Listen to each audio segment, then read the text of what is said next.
curious what? People, of course, chiming in on Twitter. Guys, thanks so much. We got a lot to talk about, so let's try to keep the answers at least somewhat abbreviated. Well, But it's the Katrina, I'm gonna newest start with question you. regarding that dossier on Trump. What did former President Barack Obama know? Well, not the only new does it report threaten finds the that his credibility, Rob, campaign this is unethical organization, and potentially OFA, criminal. Here Obama we're for talking America, about the paid sitting nearly president of the $1 United million States, whose to own that same campaign law is using firm its that funneled the resources money to to fund a Fusion GPS, the defamatory firm behind the smear dossier. campaign against a Here to political discuss the opponent, to president take that of further, Judicial Watch, potentially Tom used Bitten, it, joins us from our and then nation's pushed it capital. to Tom, the good morning to you. taxpayer-funded Good law morning. agencies Okay, in order to so prosecute since said political opponent. There's only one thing that needs to be done here, and that is a probe needs to be opened to find out exactly what happened while President Obama was in office with regards to everything they did to the Trump campaign staff. Fusion GPS. Mustafa, over to you. Democrats will just say this is a deflection, which we've heard a lot of. But well, that's the question we want to answer. The money, including a $700,000 chunk, went over there around the time manufactured Fusion GPS began working we keep bringing it up because there are no Hillary Clinton's campaign and the Democratic National Committee to find dirt on President Trump or President Trump or candidate Trump. You can't come up with those answers by traveling to Russia and colluding with the Russians. Just like you said. You know, President Obama had it you don't think that there's something wrong with using Russian sources to create a dossier against your opponent? I mean, so close, what is the difference really between that and some of the things that they were Hillary Clinton that it hadn't been done like that in 100 years. Done in campaigns all the time. Both sides do it all the time. Then you had the dossier being used. The content of the dossier is not being questioned. What's being questioned is how it was funded. I just find that maybe the Obama CIA to target Team Trump. So you got questions whether Obama, the politician, knew as a result of his running the DNC and his White House that should be the question and his payments. At the end of the day, and of course, we know that what Russia Obama as president. Either way, the questions need to be answered. So you want to know what did now former President Barack Obama know about the dossier and all this stuff, right? Bill Clinton and her Yes, I think it's a question we need answered with the Russians. because if the dossier, which is a political document created to destroy President Trump or his candidate Trump, was used by his FBI, his wife, reported directly to President Obama as his senior advisor at the exact same time. So we do need to know who funded these things because Man, Tom, it sounds like the dossier was used to justify unmasking a number of videos. Remember how crazy the Democrats went when they found out about the Donald Trump Jr. meeting. What is the difference? I mean, if it's just, they went crazy over that story. That was the whole big smoking gun that they were looking for. Now we have the same kind of conduct by the Democrats. They use this to go after Well, no, this is a different kind of spy, and of course the unmasking came properly afterwards. And then thirdly, are we in the midst of a major criminal investigation against the President of the United States as a result of this dodgy dossier? No, that which was a political direct outreach on the Russian government. All good questions. We just need some good answers. Tom Fitton, coming directly from the Russian government. We've asked the questions of the FBI Justice Department. These aren't secrets. We can get the answers if the deep state would just answer the questions. No, because that's a crime. More good. Another good question. You're conflating a crime to something Tom that Fitton, thank you very much for joining us live. Meanwhile, George Washington's church says a plaque honoring the What are we talking about? Well, the results are in, guys. Back with some breaking news this morning. North Korea possibly making new preparations for war by simulating attack responses. State media reports that North Korea citizens are conducting blackout exercises and mass evacuation drills. Meantime, the U.S. flew a nuclear-capable B-2 stealth bomber over the Pacific this weekend, just days ahead of the president's visit to Asia.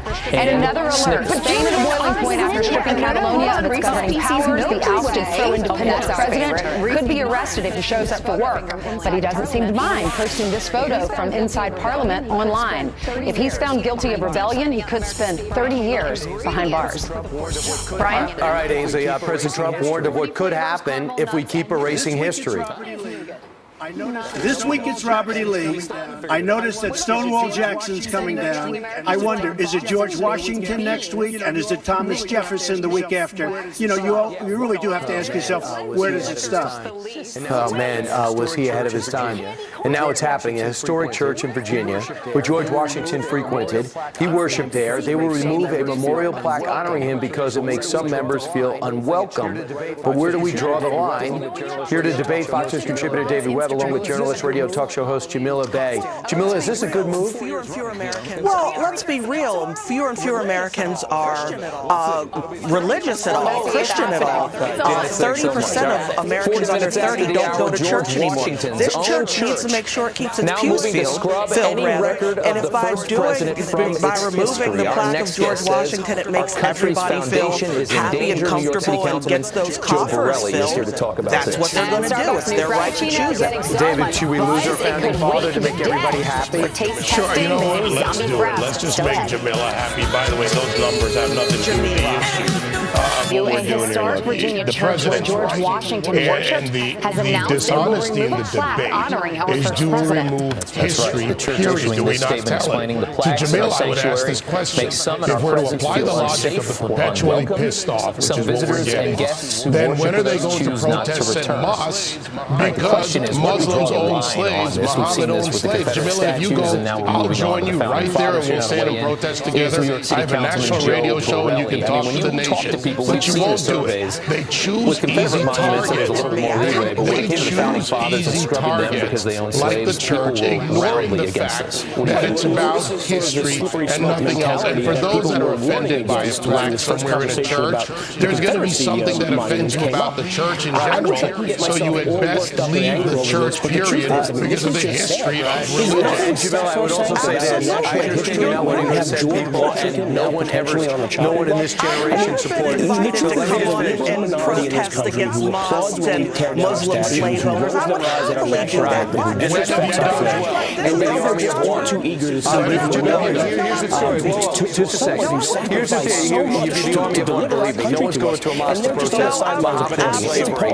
Last time they made a cartoon, they started shooting people. Like here in 10, 20 years, what are we going to be teaching the kids in the future? There would be no America, Jamila, without George Washington. It's not okay to make people feel better about themselves. Here's Charles Barkley on the whole debate dating back to Robert E. Lee, and what he was like, how he feels about it. Veterans Day parade. These things are now just seeming more like nostalgia than reality. And we have an angry minority on the left side of our country who's just too eager to see this happen. And it's a very, very small minority. I mean, this you cannot blanket this over anybody on the left. I mean, this is a very far radical left-wing group that's really pushing all this, and I think everybody's scared of them and is scared of offending anybody, and that's how they get so much leverage. Well, that's the interesting thing. What happened to this church over the past 2 years? If you still go on the church's website this morning, basketball expert at all, and I know that that's the area of expertise that Charles Barkley comes from. He certainly doesn't speak for all people of African descent in America. So that's his opinion. That's what he thinks.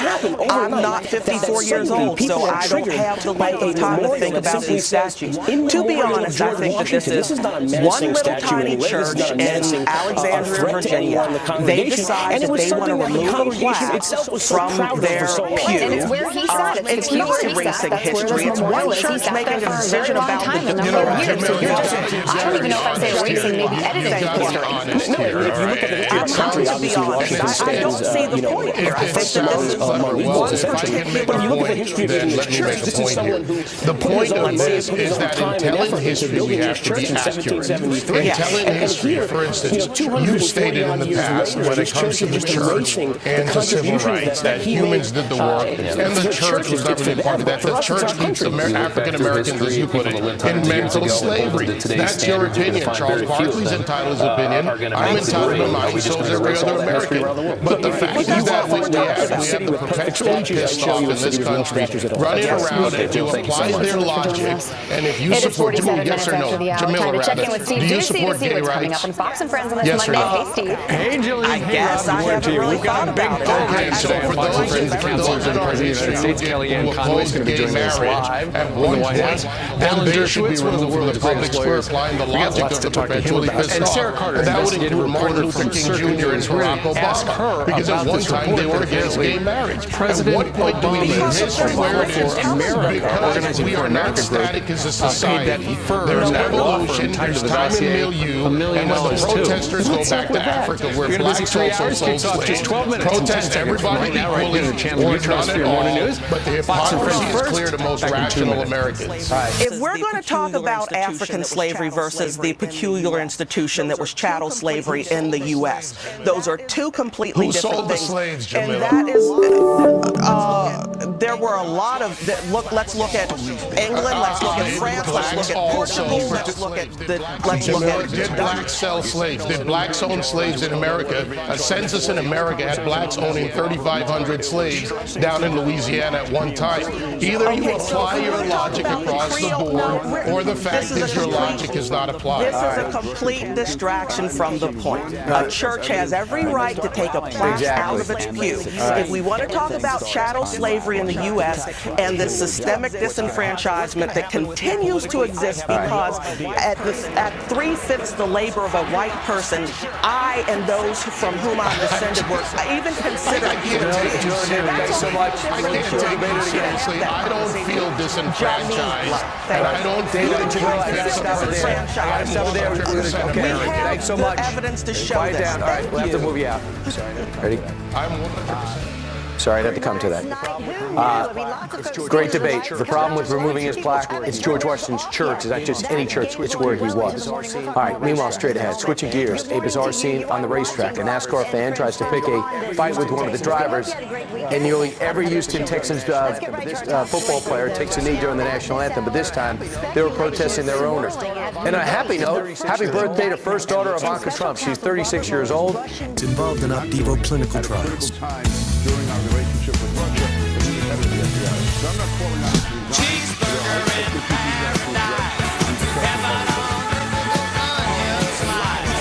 You know, on your phone, you can, instead of writing words, you can send an emoji. Brian, take a look. That is the emoji for Google's cheeseburger. Right. What do you think about that? I like it. Do you see anything wrong with it, Brian? Because the internet is melting down. If we could put side by side the Google and the Apple. Now the Apple emoji is screen left. The Google is screen right. First of all, the one on the left looks bigger. It's more of a Whopper. Right, but there is, and the cheese happens to be in the right spot. Exactly. It's structural. Yes. Structurally. Look, the cheese on the right is melting on top of the bun instead of on top of the meat. People are up in arms. People are losing sleep over this. Right. Put it this way, there's a lot of reasons to lose sleep. I'm not sure this is the strongest one. Right, exactly. Listen, if you're on your phone all the time and you don't want to send out a bad emoji, the CEO of Google sent this tweet out yesterday. We'll drop everything else we are doing and address it on Monday if folks can agree on the correct way to do this. If you could put that picture up back for just a minute, though, because there's a problem with both of them. The lettuce, look at the Apple one, which is supposedly the lettuce on the left. I never put the lettuce on the bottom. The lettuce and tomato go together. Yes. Let me just say this. Lettuce does not belong on sandwiches, period. Well, you just don't want anything. Salad on I want to make a choice. I'm going to have salad or I'm going to have meat. You can have both, Brian. It's America, yo. Yeah, but you don't want crunch. You want a crunchy? Yes, I do. You want a crunchy noise in your burger? Don't you ever put a potato chip on top of your... Ooh, that's good. That is good. Drunk? No, in a sandwich, that's when you put the chips. Like a deli sandwich is with attempted murder of a police officer. On a Subway sandwich, that's when you put the chips. Like a deli sandwich is good. I love that. Doritos. Bobby Flay's restaurants with the hamburger place. He's the one with the hamburger places, right? Yeah. They call it Crunchify. They will put the potato chips on it for you. I need to It's a know now. thing. Brian, when was the last time you put the chip on the sandwich? Because you said you only do that when you're drunk. Colin. You're a good journalist. I am not commenting. But I will say this. To me, unless you're in a real big rush and have to eat everything at once, like a big stew, can you break it up and have different sections of your plate? I like some salad. I like some salad. Can I have a little bit of some chips? Can I have a burger? Can I just put it together and get this over with? So you just don't like lettuce on a hamburger? Don't like it. Do you like cheese on a hamburger? Yes. Then that's a cheeseburger. So one of my friends ordered a Bloody Mary, and it came, and she said, I thought I ordered a Bloody Mary, not a salad, because they had all the stuff coming out of the top of it. By the way, you cannot have a Bloody Mary without horseradish. Oh, okay. I don't do Bloody Marys. All right, why don't you weigh in on this? What do you think? And are the emojis better on an Apple phone or on an Android? Well, obviously, they're both pretty bad at this point, right? Yeah. Lettuce on the bottom? Just give me a second. I want to throw out the rundown because we just destroyed it. There we go. All right, go ahead and do that. Okay. Why don't we Just start off set. Should I do some news? Yeah, since it is a news. Let's do some news because this story is actually quite disturbing. Even the royal family will not be left alone. ISIS fanatics making the chilling threat against Britain's Prince George. Terrorists reportedly posting a picture of the 4-year-old on an encrypted instant messaging app. It shows him at his London school saying school starts early. ISIS has also threatened the Queen of England ahead of a World War II event in 2015. And just last month, terrorists challenged Prince Harry to fight. Crooks armed with large knives are no match for this store clerk. Surveillance video showing the moment two masked men burst into a convenience store in the UK. They're immediately met by the cashier, throwing store displays and bottles of alcohol to chase them away. And get this, it worked. They got away without any money. An angry NASCAR fan tries to pick a fight after a driver knocks the front runner out of the race. Fan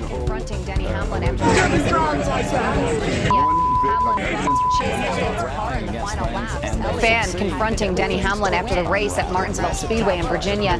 Hamlin bumped Chase Elliott's car in the final laps. Elliott had been poised to win. After the crash, Kyle Busch took the lead and won the race. Let's look at your headlines, guys. Send it back to you. All right, and let's just send it on over to Janice Dean, who's got the weather and plenty of it. Listen, I'm glad everyone made it in today. I know Steve was texting me over the weekend about his flight from Florida. We're very glad you're here today.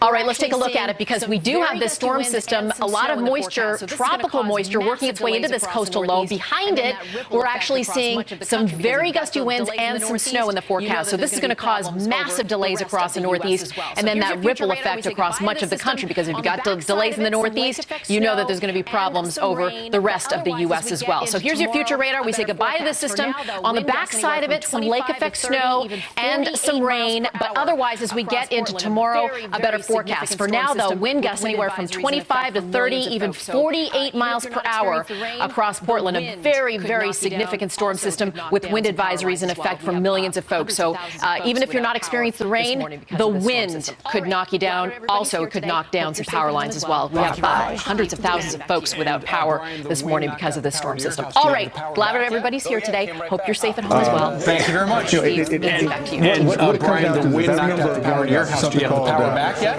Inmates running asylum. I was particularly worried about you this morning. Because targeting 4-year-old Prince George. Can you believe this? A terrifying message that the terror we need to sift when we use directly to the royal family. And Roger Stone, don't worry, he has a generator. He dared the generator kicked in. So glad. Is everyone glad we today? jacked it up in case we have some more storms. All right, thanks, guys. Meanwhile, Governor Christie says leaks about the Mueller indictment could be criminal. Who disclosed this? There are very strict criminal laws about disclosing grand jury information. Now, depending upon who disclosed this to CNN, it could be a crime. Is he right? Law professor Jonathan Turley here to discuss that with Steve next. And feminists like Hillary Clinton support women unless they back President Trump.